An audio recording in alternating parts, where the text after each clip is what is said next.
Morning, everyone. Robin Shea here. It's day 17 of Before the Fork, the 28-day experience. The morning message is something that I've grappled with all my life, and I'm probably certain that you've grappled with it at one point or another.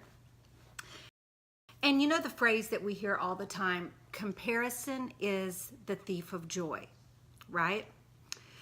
Well, through my research and through my years of analyzing neuroscience, behavioral science, spiritual science, I've come to realize that comparison alone is not the thief of joy. And I know that that may be surprising to you, but it's really not. Comparison is what we do. Good morning, Kim. Hi, Dwayne. Comparison is what we do as human beings to get our bearings. When comparison becomes toxic is when we apply a judgment to our findings. So through my research, I've realized that there's two types of comparison. The first type of comparison is a very, very unhealthy, very toxic type of comparison, and I'll go into that in just a moment. The other type of comparison is simply to allow us and to help us get our bearings on where we are in relationship to where we want to go. So comparison without judgment can be incredibly healthy, and it can actually help us move closer to our goals by aligning us with our current set of tools. When I was a child, and the story's back in the book, when I compared my young self to these beautiful women that I saw on television that I felt was completely and totally unattainable to me, I compared myself and then I attached a judgment to my findings. I will never measure up. I will never look like that. It was all a very egocentric comparison. As I've gotten older, when I look at something with admiration and with desire, so to speak, I look at it and it allows me to turn my focus inside and say, okay, what qualities does that situation have that I don't currently possess? I'm going to have to ask you to hold on just a second. Mac Shea. Mackie. Yeah. Boogie is in the front yard getting ready to run off. Would you please go get her? Thank you. Sorry. Life happens all the time, all around us. So what I do now is I turn that focus around to myself and I say, what set of tools do they have? Does that situation have that I don't currently possess? And how can I move closer to that vision or that image? What can I attain? What can I work on that'll move me closer? So here's some just some things to be aware of when you find yourself comparing. Now, you can compare in a multitude of different ways. So you can compare yourself to someone else to either do one of two things. Either elevate your own idea of yourself, how much better you are, you would never do that, can you believe they're doing that?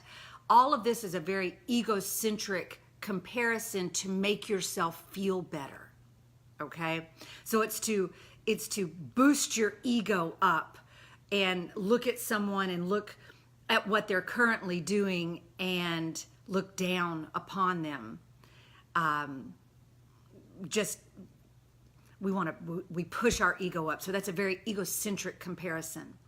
The other comparison is when you look at something and you say, I will never measure up. That's what I was doing as a child. Very self-defeating comparison. I will never measure up. I could never be that good.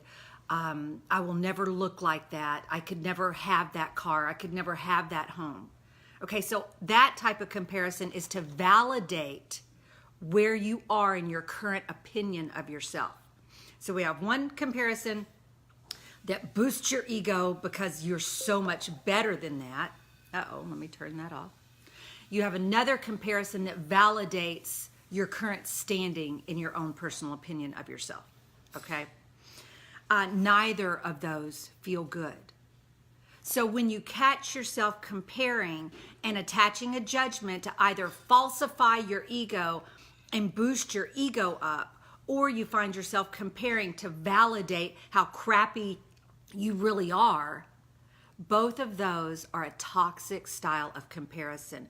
And which is with just a simple shift in your attitude, you can take those comparisons and move them over to the upside of healthy comparison, which is basically to gather information, do a reality check against your goals, and to boost your motivation, to give you something to move towards.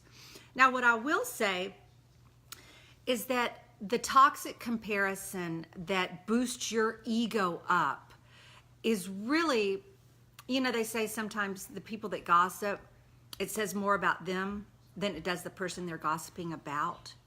Well, when you find yourself degrading someone and really boosting yourself up, hi Michelle, hi everyone that's joined, realize that that's a character flaw that you should probably take a really, really good look at. And I know that we're all guilty of it because in the flesh, it feels good to make yourself feel superior for a moment. It feels good to think, I would never do that. So aside from the topic today, I would encourage you that if you are someone that attaches judgment to other people's circumstances in order to make yourself feel superior, you may just want to do a little heart check, because that doesn't honor you as a spiritual being, as a God-fearing person. So that's just kind of a little sidebar, and it's something that I'm not saying I'm above.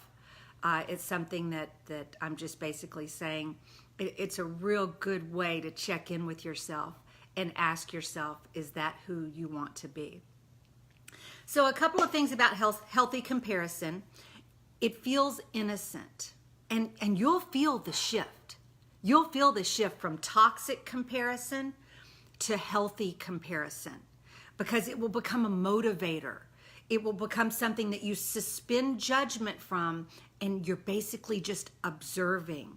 And that's a key word here. Observance is a very, very key word, because what you'll notice, the more you move through the 4 phases of the transformation process, is that observation is key.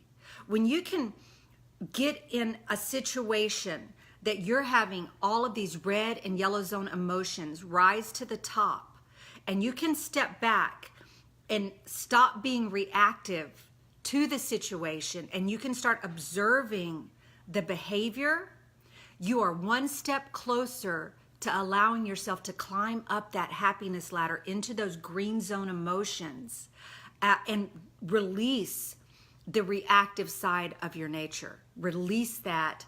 Observance is everything, because you can look down and you can say, wow, I was super reactive.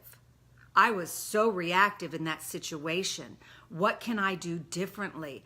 Your creative mind is now open to all kinds of alternative reactions. Think about when a doctor gives you medicine. If the doctor says she's reacting, you're reacting to the medicine, that implies that you're getting hives, your throat is closing, you're having a negative reaction to the medication. But if a doctor says she's responding to the medication, that means your body is moving into a healing state. So when you think of observation as saying, I'm looking to see if I'm reacting, or I'm looking to see if I'm responding. And you want to respond to situations from a healthy perspective, from a green zone perspective. Hi, is it Mari or Mary? So glad you got the book. I hope you're enjoying it. Read along with us. We're on page 217. So toxic comparison is going to be strictly reactive. You're reactive, okay? if you're having that healthy comparison, the non-toxic comparison, then you are responding. So it should feel observational when you are doing a healthy comparison, and it'll always bring you back to self-empowerment. Whether you're saying, check, I do that, or, well, maybe I could work on this area. So it is absolutely not about the person that you're observing. It all becomes about you and how you can realign to either elevate to that level that they are presenting you with. It just helps you identify more tips, tools, and techniques that you can put in your belt, or it gives you an opportunity to celebrate, check, I am doing that, I am rocking this, I am crushing it. Okay, so comparison, observation, this is a real point of contention, and there is just a very thin veil between toxic and healthy comparison. So try to step into your observational mode more today. Look and see if you're being reactive and you're getting hives, or if you're being responsive and you're stepping into the healing powers of green zone emotions when you observe life. Okay, this is a beautiful separation from the old adage that we read about all the time, which is comparison is the thief of joy. Well, let me tell you, rudimentary comparison can be the thief of joy, but comparison in and of itself is not the thief of joy. It's one of the best indicators and the best tools that we can use to move closer to what our desired self is presenting. Okay, so don't be afraid to compare. Just observe when you're comparing and attaching a judgment to either make you feel superior or make you feel inferior. That's where the hiccup lies, okay? You want to be right in the middle where when you observe, all you're doing is taking the good stuff. You're leaving with the good stuff. That's what we want. And if someone is crushing something that you wish to crush, just know that you have that much more fun to be had, that much more self-discovery to pull out of yourself. So have fun with that. Let that bless you. Let it feel like, wow, now I can actually see something that I want to move toward. And there's no greater fun than moving toward a goal. Once the goal is attained, it's over. You have to find a new goal. The fun lies between climbing this ladder and watching every day as you get a little bit better in yourself, a little bit better in yourself. That's where the fun and that's the zest of life. And that's why everything I do comes back to the phrase, find joy in the journey. It's those steps. It's the observation of how did I react or did I respond? And we want to respond to life from our highest self. You guys have a fantastic day. Live your best life. Love with your whole heart. Be an observational spectator of your life, this game of life. This is what's fun. This is the juice. This is what it's all about. I hope that you're enjoying phase 2. We are deep into phase 2. We have just, I think, less than a week left in phase 2. And then we're going to go over everything that you've learned. Y'all, please post on the page if you're having winning moments, if you're having struggles. Together as a community, let's work our way through this 4-phase process. Let's talk about the pillars. Let's talk about nutrition, fitness, journaling, the happiness ladder, expectations, and your support system.